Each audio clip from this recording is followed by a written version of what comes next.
Set to go. It's great to have you here today and get a chance to share with you some ideas that are beautiful, and they're ideas that are really pretty cool. And actually, it's one of my favorite stories in the whole Bible today. So I don't know about you, but when I was a little kid, we used to think it was so funny to say stinky feet.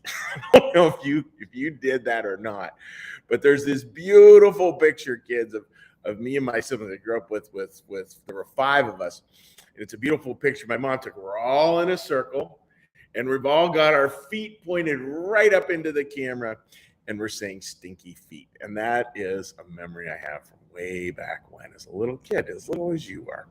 And I want to talk today a little bit about feet, and look at those feet, and Jesus doing something that just is incredibly, incredibly beautiful. So I want to read a story to you, and then we're going to talk about what this story means. This is a very powerful story in the Bible.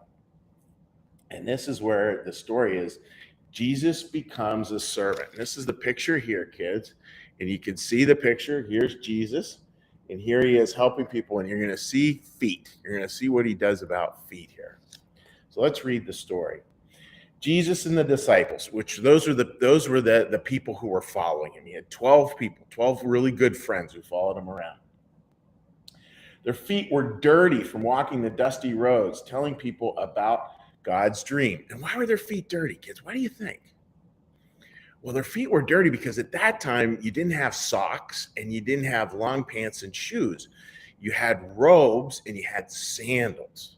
Now, probably a lot of you kids, you can raise your hand, probably a lot of you wearing sandals, right? And when you wear sandals, your feet get pretty dirty, different in a way than wearing socks and shoes. So that's why their feet were so dirty. The disciples started arguing over which of them was the greatest. And I just find that very funny. So here are the people who've been following Jesus all this time. And then they get into argument in terms of who's number one. And it's kind of, I imagine, kids, I used to do that with my brothers and sisters. Lots of arguments over who was the best at, you name it, we could argue over it. Jesus got up and tied a towel around his waist.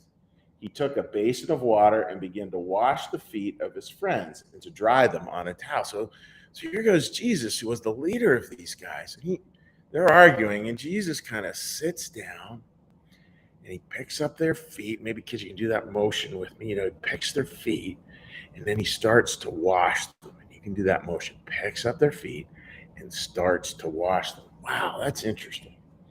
Jesus' friends were shocked. This is a servant's job, they shouted. In other words, you would have servants who would come in to wash your feet. But the idea of Jesus, the leader, doing that? No way, they were saying. But Jesus quietly continued. When it was Peter's turn, he jumped up.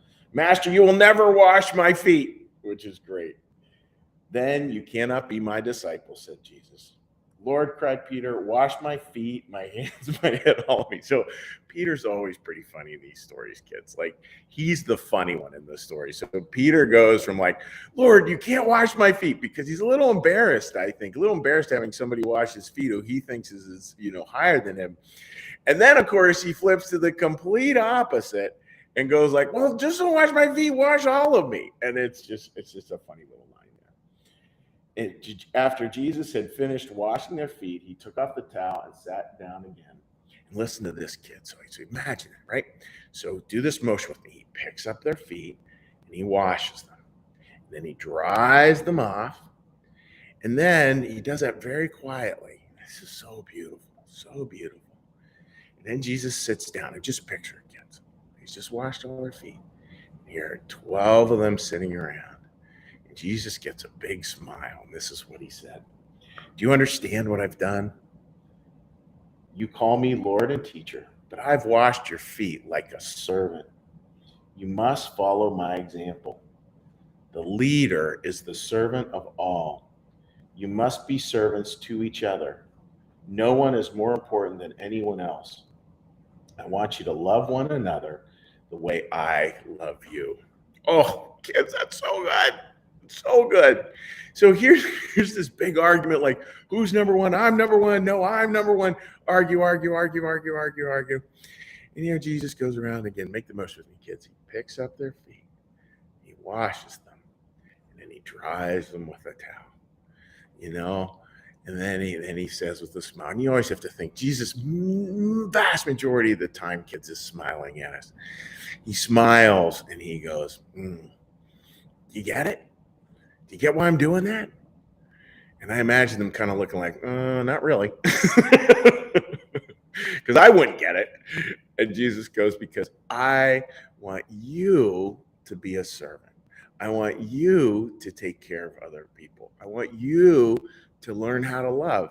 And I want you to not worry so much about my number one or are they number one. That's not the argument. It's not about who's number one. It's about who can pick up feet, wash them, and dry them. I mean, that's it. And that's what he's talking about, folks. You know, that just look at those feet. I mean, that's what Jesus is teaching us, just to really, really learn to take care of each other as tenderly as we possibly can. So that's what we're going to try to do today, is just take care of each other. So kids, what we're going to do now is I'm going to say a little prayer. And after the prayer, then I'm going to do a little blessing, and then we'll say goodbye. So a little prayer, kids. Lord, thank you for the wonderful families who are joining us today. Lord, help them to remember what it is to be a servant, to serve, to help other people, how incredibly important that is. Hear our prayer, Lord.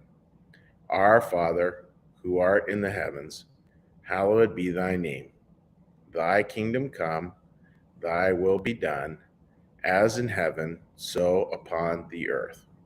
Give us this day our daily bread, and forgive us our debts, as we also forgive our debtors. And lead us not into temptation, but deliver us from evil. For thine is the kingdom, and the power, and the glory forever. Amen. May the Lord bless you and keep you. May the Lord make his face to shine upon you and be gracious unto you. May the Lord lift up his countenance upon you and bring you peace and bring you home. Amen.